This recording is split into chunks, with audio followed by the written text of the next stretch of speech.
Hello students. आज हम discuss करने वाले हैं स्टडी प्लान क्लास 11th के स्टूडेंट्स के लिए। जनरली क्या होता है कि बोर्ड एग्जाम्स को लेकर ज़्यादातर फोकस जो है वो क्लास 10th और 12th पर आ जाता है, लेकिन आज जो हम डिस्कस करने जा रहे हैं वो है क्लास 11th का एक स्टडी प्लान। मैं यहाँ नंबर ऑफ डेज की बात नहीं करूँगा, बट यहाँ मैं बात करूँगा कि किस तरह से एक स्ट्रैटेजी बनाई जा सकती है जिसमें अगर आप चैप्टर्स को कंबाइन कर देते हो, एक साथ कर देते हो चैप्टर्स को, तो फिर जब उनको पढ़ोगे तो उनमें एक लिंक भी समझ में आएगा और पढ़ाई जो है वो ज़्यादा प्रोडक्टिव और उसका जो रिजल्ट है वो ज़्यादा से ज़्यादा मिलने वाला है। अगर मैं मैथ्स की बात करूं तो हमारे सिलेबस में 16 चैप्टर्स हैं।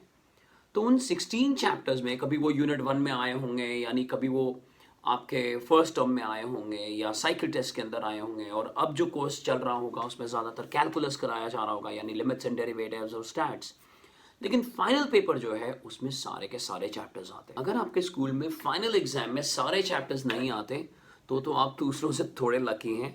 लेकिन इधर कुछ साल से क्या हो रहा है कि कुछ चैप्टर्स जो हैं वो हटा दिए जाते हैं, जैसे कि कोनिक सेक्शन में हाइपरबोला का कोई यूज़ नहीं है, क्लास 12th के अंदर कॉम्प्लेक्स नंबर का कोई यूज़ नहीं है। तो टीचर्स क्या करते हैं कि ये दो चैप्टर्स हटाकर उसके बदले क्लास 12th का कोई चैप्टर जैसे मैट्रिसेस या थोड़ा सा हायर ऑर्डर डेरिवेटिव्स इनको ऐड कर दिया जाता है।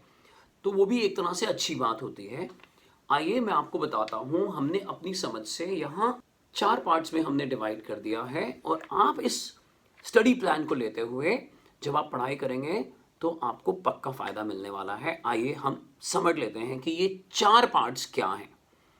पार्ट 1 में हमने रखा है कैलकुलस को, यानी लिमिट्स एंड डेरिवेटिव्स को। उसके साथ हमने कंबाइन कर दिया है ट्रिग्नोमेट्री को, रिलेशंस एंड फंक्शंस को, और लीनियर इनइक्वेशंस को, यानी लीनियर इनइक्वालिटीज को। फिर से सुन लीजिए, हमने पार्ट 1 के अंदर, जब हम पार्ट 1 यानी एक तरह का एक ग्रुप बना लिया हमने जिसको लेकर हम पढ़ाई करेंगे। पार्ट 1 के अंदर हमने रख लिया है कैलकुलस यानी लिमिट्स एंड डेरिवेटिव्स। उसके बाद हमने उसमें ऐड कर दिया ट्रिग्नोमेट्री। हमने ट्रिग्नोमेट्री क्यों ऐड करा? क्योंकि जब आप लिमिट्स और डेरिवेटिव कर रहे हो तो उसका मेजर पार्ट जो है वो ट्रिग्नोमेट्री है। तो इसी बहाने आप ट्रिगो को रिवाइज भी कर लोगे। ट्रिगो की वजह से कैलकुलस स्ट्रांग हो जाएगा और कैलकुलस की वजह से ट्रिगो स्ट्रांग होती जाएगी। और जब आप लिमिट्स निकालते हो तो आपको डोमेन और रेंज के बारे में भी पता होना चाहिए, इसीलिए हमने साथ में ऐड करा दिया है रिलेशंस एंड फंक्शंस। और जब आप डोमेन और रेंज निकालते हो तो आपको इनइक्वेशन का सपोर्ट लेना पड़ता है, इसीलिए हमने लीनियर इनइक्वालिटीज़ को भी ऐड कर दिया है। हाँ, यहाँ एक बात मैं ऐड करना चाहूँगा, और वो ये कि ग्राफ्स मत करिए। मतलब आप सिर्फ डोमेन रेंज निकालिए, आप ग्राफ जो है किसी भी तरह के ग्राफ, ट्रिगो के ग्राफ्स हैं, सिग्नम फंक्शन का ग्राफ है, मॉड का ग्राफ है, लीनियर इनइक्वेशन के अंदर जब हम इनइक्वेशंस के ग्राफ बनाते हैं उनको अभी छोड़ दीजिए, उसको हम बाद में लेंगे। अब ये तो था पहला पहला पार्ट।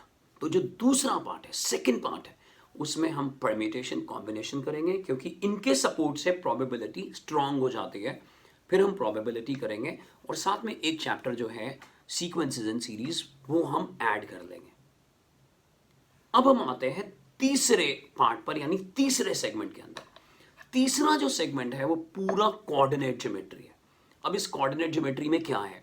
इस कोऑर्डिनेट ज्योमेट्री में अगर आपको याद हो तो जब आपने क्लास 11 की कोऑर्डिनेट ज्योमेट्री शुरू करी है, सबसे पहले आपने क्लास 10th को रिवाइज करा होगा, यानी area of the triangle, section formula और इस तरह के कुछ क्वेश्चंस। तो आप सबसे पहले उसको रिवाइज करोगे दोबारा से फाइनल पेपर के लिए। उसके बाद उसमें स्ट्रेट लाइन ले आओगे, स्ट्रेट लाइन के बाद कोनिक सेक्शन आ जाएगा, और कोनिक सेक्शन के बाद 3D, जो कि ज़्यादा बड़ा चैप्टर नहीं है, बहुत छोटा सा चैप्टर है, 3D जो है वो ऐड कर लोगे। तो हम इस पूरी सेगमेंट को बुलाते हैं कोऑर्डिनेट ज्योमेट्री। तो तीसरा पार्ट ये है कि पूरी की पूरी कोऑर्डिनेट ज्योमेट्री जो है वो एक साथ आप कर लीजिए। यानी वो आप पे डिपेंड करता है कि आप कितना टाइम और कितने आवर्स डेडिकेट कर पाओगे, बट तो जितना भी डेडिकेट करो वो पूरी कॉन्सेंट्रेशन से होगा, बहुत इंटेंस होना चाहिए। अब हम आते हैं फोर्थ पार्ट की तरफ। फोर्थ पार्ट है स्टैट्स। स्टैट्स के साथ साथ आप मैथमेटिकल रीजनिंग ऐड कर लीजिएगा। मैथमेटिकल रीजनिंग ज़्यादातर स्कूल्स में डिलीट करा दिया जाता है, हालांकि बहुत आसान सा ये चैप्टर है। शायद डिलीट इसलिए कराया जाता है क्योंकि 12th में इसका ज़्यादा यूज़ नहीं है, मैथ्स में कोई यूज़ नहीं है, इसलिए कुछ स्कूल इसको डिलीट करा देते हैं। तो स्टैट्स भी आसान है, मुश्किल नहीं है। आपने ऑलरेडी मीन निकाला हुआ है, अर्थमेटिक मीन निकाला हुआ है, उसी के थ्रू आप मीन डिविएशन निकालेंगे, मीडियन निकालेंगे, स्टैंडर्ड डिविएशन निकालेंगे और कोएफिशिएंट ऑफ वेरिएशन निकालेंगे। तो आप स्टैट्स को मैथमेटिकल रीजनिंग के साथ लेते हुए जितने भी ग्राफ्स बच गए हैं, ट्रिगो के ग्राफ्स, ग्रेटेस्ट इंटीजर का ग्राफ, रेसिप्रोकल फंक्शन का ग्राफ, आइडेंटिटी फंक्शन के ग्राफ और लीनियर इनइक्वेशंस, लीनियर इनइक्वालिटीज के जो ग्राफ्स हैं उनको इसमें ऐड कर दोगे और साथ साथ ऐड करोगे complex number, quadratic, mathematical induction and binomial theorem. ये छोटे छोटे टॉपिक्स हैं और आप देखोगे ये पार्ट भी बहुत स्पीड से हो गया। तो वो जो 16 चैप्टर्स हैं यानी 16 चैप्टर्स हैं वो लगेंगे कि हाँ 4 पार्ट्स में ही लिमिट हो गए हैं और ये आपस में इतने ज़्यादा को रिलेटेड हैं कि आपको करने में बहुत इंटरेस्ट आएगा।